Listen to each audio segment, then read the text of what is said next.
मेरी चाहत तुमसे है, सुनिए पार्ट 3 जबरदस्त स्टोरी। अगले दिन दादी की तबीयत कुछ ठीक न होने के कारण सेजल आज कॉलेज नहीं जाती।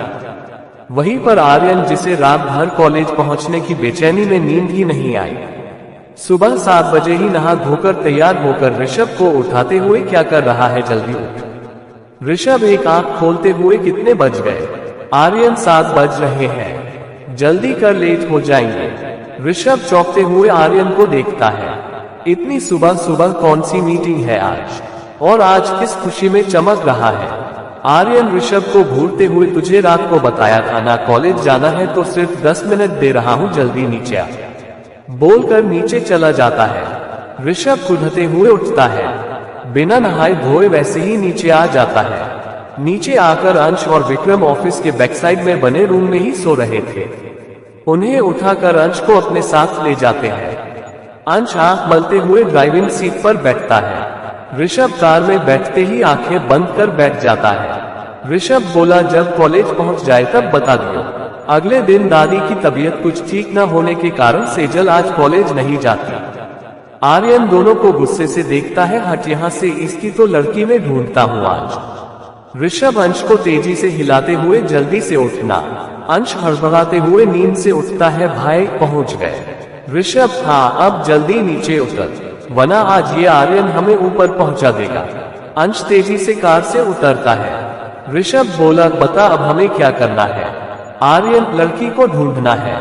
ऋषभ, अरे मेरे भाई, कॉलेज में 1000 लड़कियां पढ़ती होंगी, कैसे ढूंढेंगे? हम दोनों कैसे पहचानेंगे? और अभी तो कॉलेज में स्टूडेंट आने शुरू ही हुए हैं। आर्यन, तो ढूंढने में टाइम भी तो लगेगा ना। अंश आंख मलते हुए, भाई पर ढूंढेंगे कैसे? आर्यन, पहले तो ना तू ये आंखें मलना बंद कर। रात को क्या जागरण कर रहा था, सोया क्यों नहीं? गर्लफ्रेंड से बातें कम करा कर रात को।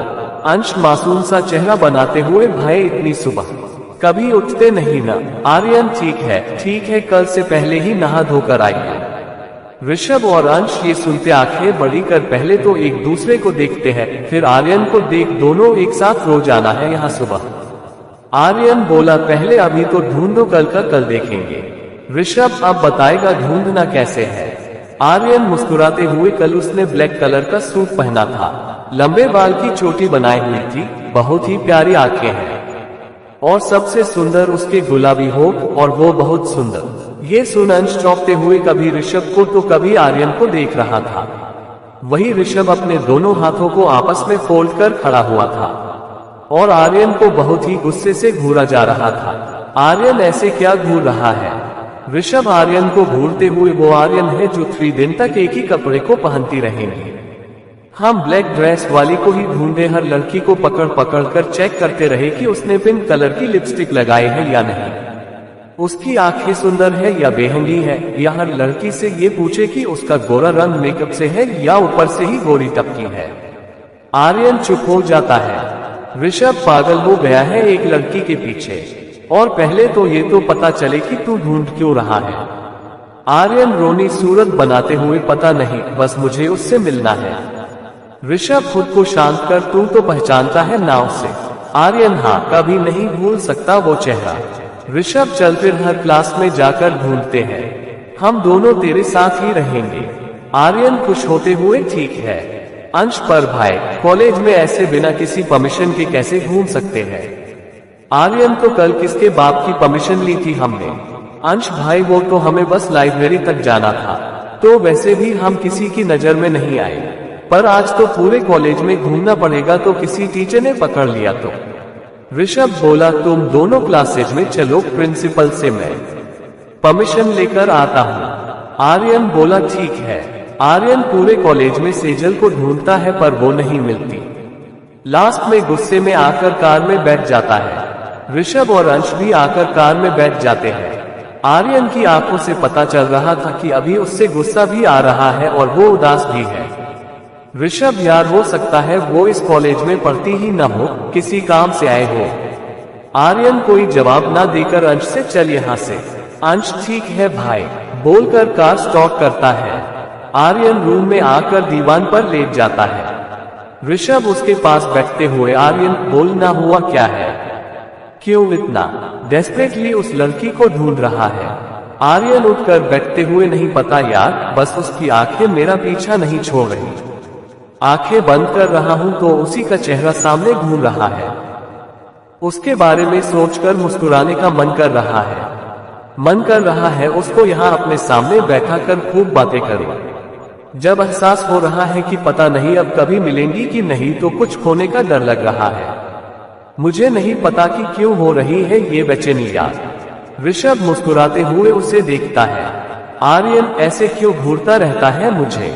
ऋषभ मेरे लाल, तुझे प्यार हो गया उससे? आर्यन हकलाते हुए, पागल है तू, प्यार और मुझे, चल हट।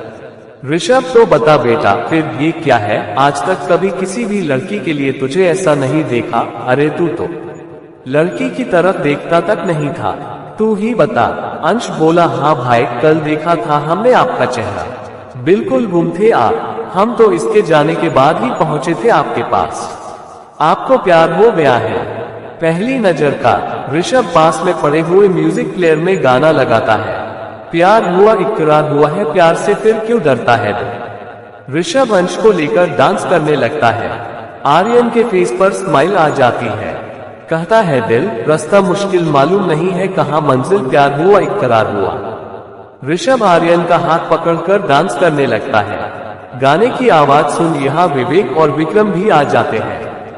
सब हंसते हुए डांस करते हैं। ऋषभ खुशी से आर्यन को गले लगाते हुए, अब तो कैसे भी करके उसे ढूंढ कर ही रहेंगे। अंश भाई पर ढूंढेंगे कैसे? ना नाम मालूम, ना पता। आर्यन का ये सुन मुंह उतर जाता है। ऋषभ आर्यन से, अरे मेरे लाल, तू मूड मत ऑफ कर, तेरी किस्मत में यही लड़की लिखी है जो तुझे जरूर मिलेंगी। आर्यन ये सुन पक्का? ऋषभ मुस्कुराते हुए, पक्का। शाम 7 बजे करीब सब नीचे ऑफिस में बैठे हुए थे। विक्रम और अंश कुछ पेपर वर्क कर रहे थे। आर्यन इस महीने का खर्चा चेक कर रहा था और ऋषभ जी काजल जी से फोन पर बात कर रहे थे। विवेक ऑफिस में आया हुआ सामने चेयर पर बैठ, भाई एक जरूरी बात करनी है। आर्यन खुशी से लड़की का पता चल गया। ऋषभ उसे घूरते हुए देखता है। अंश, विक्रम और विवेक को हंसी आ जाती है। ऋषभ फोन पर काजल से बाद में बात करता हूँ बोलकर फोन काटते हुए आर्यन से, अब हर जरूरी बात उसी से शुरू होगी क्या? और इसने देखा है उसे जो पहचान लेगा। आर्यन बेचारगी वाला फेस बनाकर विवेक से बोल, और कौन सी जरूरी बात करनी है? विवेक, भाई वो विनय है ना ऋषभ, वही जिसने अपनी मैनेजमेंट की पढ़ाई के लिए 2 लाख उधार लिए हुए हैं। विवेक, हाँ भाई। आर्यन, और पैसे चाहिए क्या? उसे तो दे दे। देख, किसी की भी तरक्की के आगे ये पैसे नहीं आने चाहिए। जब उसकी अच्छी नौकरी लग जाएगी तो दे देगा, अगर नहीं भी देगा तो कोई दिक्कत नहीं है। ऋषभ, हाँ। विवेक, नहीं भाई, वो झूठा है, 1 नंबर का धोखा दे रहा है हमें। आर्यन गुस्से से, मतलब? विवेक भाई, वो उसकी कॉलेज की फीस तो उसके पापा भरते हैं, कोई गरीब नहीं है विनय। पापा का अच्छा खासा बिजनेस है, लाखों की टर्नओवर है महीने की। आर्यन गुस्से से, फिर किस काम के लिए पैसे लिए उसने? विवेक, जुआ खेलने के लिए। ये सुनते ही आर्यन की आंखों में खून उतर जाता है। आर्यन, विवेक से घर पता है उसका? विवेक, हाँ भाई, अभी देख कर आया हूँ। आर्यन टेबल की ड्रॉअर से गन निकलते हुए ऑफिस से बाहर निकलता है। चलो। सब तेजी से बाहर निकलते हैं। 5 कार में बैठते हैं। विक्रम कार चलाता है। कार सेजल के घर के बाहर रुकती है। 5 गनगनाते हुए घर के अंदर घुसते हैं। हॉल में कोई नहीं होता। आर्यन गुस्से में हॉल में पड़े सामानों को पटकते हुए आवाज लगाता है, कोई आएगा बाहर, ये आग लगाओ यहाँ। आवाजें सुन विजय, निर्मला, कामना और विनय बाहर आते हैं। उनको देखकर ऋषभ और आर्यन वही सोफे पर पैर पसार कर बैठ जाते हैं। विनय की सिट्टी पिट्टी गुम हो जाती है, उसके पैर वही जम जाते हैं। विजय गुस्से से चिल्लाते हुए, कौन हो तुम लोग? तुम सबकी हिम्मत कैसे हुई मेरे घर में तोड़फोड़ करने की? अभी पुलिस को बुलाता हूँ। विनय फोन कर पुलिस को। आर्यन और ऋषभ तो अभी भी वैसे बैठे हुए विनय को घूर रहे थे और विनय जमा हुआ सा अपनी होने वाली हालत के बारे में सोच रहा था। कामना निर्मला के पीछे जाकर खड़ी हो जाती है। आर्यन सब पर अपनी पैनी नजर डालता है। कामना आर्यन को बहुत ही अजीब नजरों से देख रही थी। उसे आर्यन बहुत स्मार्ट लग रहा था, पर उसे डर भी लग रहा था। आर्यन उसकी तरफ देखते हुए, ओए ज्यादा मत घूर, नजर लग जाएगी मुझे। कामना ये सुन अपनी नजर नीचे कर लेती है। विवेक मुस्कुराते हुए, हाँ वैसे भी अब ये कॉपीराइट किसी और का ही है। आर्यन विवेक को घूर कर देखता है। विवेक घबरा जाता है। आर्यन उसके चेहरे को देखते हुए मुस्कुराते हुए, बिल्कुल सही जा रहे हो बेटे। विवेक भी मुस्कुरा देता है। निर्मला चिल्लाते हुए, कौन हो तुम लोग, यहाँ क्यों आए हो? आर्यन पूछो अपने बेटे से। निर्मला और विजय विनय की तरफ देखते हैं। वो नजरें चुराने लगता है। ऋषभ आपके बेटे के दोस्त है, चाहे तो पूछ लो। सब विनय की तरफ देखते हैं। विनय डरते हुए, हाँ दोस्त है मेरे। विजय ऐसे कैसे दोस्त है जो घर में ऐसे तोड़ फोड़ करते हैं? विवेक विजय जी के पास खड़ा होता हुआ, अंकल जी आप तो बुरा मान गए, दोस्त तो मजाक कर सकते हैं ना, हमने भी बस मजाक किया है। क्यों विनय? विनय हाँ। आर्यन सबको वहां बैठने का इशारा करता है। विजय और निर्मला वहीं बैठ जाते हैं। आर्यन अपने सामने विनय की बैठने को बोलता है। ऋषभ यार हम तुझसे मिलने आए हैं, कुछ या पानी नहीं पिलाएंगा क्या?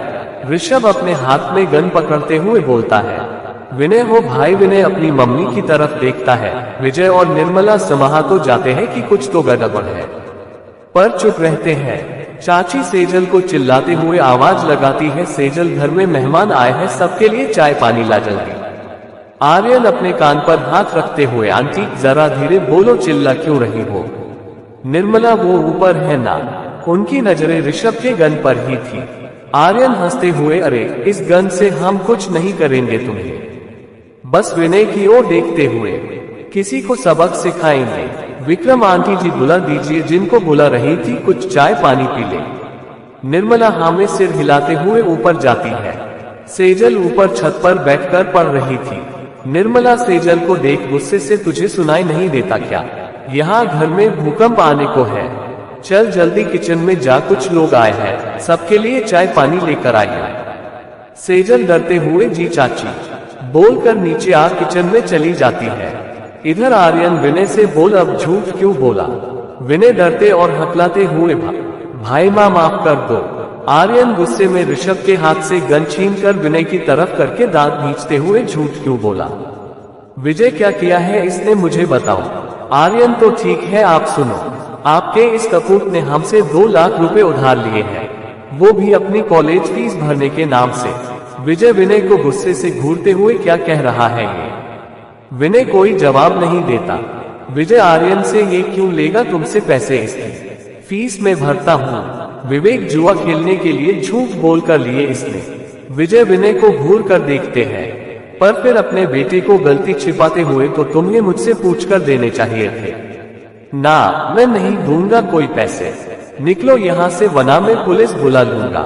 आर्यन अपने पैर के ऊपर पैर रखते हुए, वाह बेटा, तो बेटा बाप भी माशाल्लाह अपने बेटे की गलती मानने की बजाय उसे बढ़ावा दे रहा है।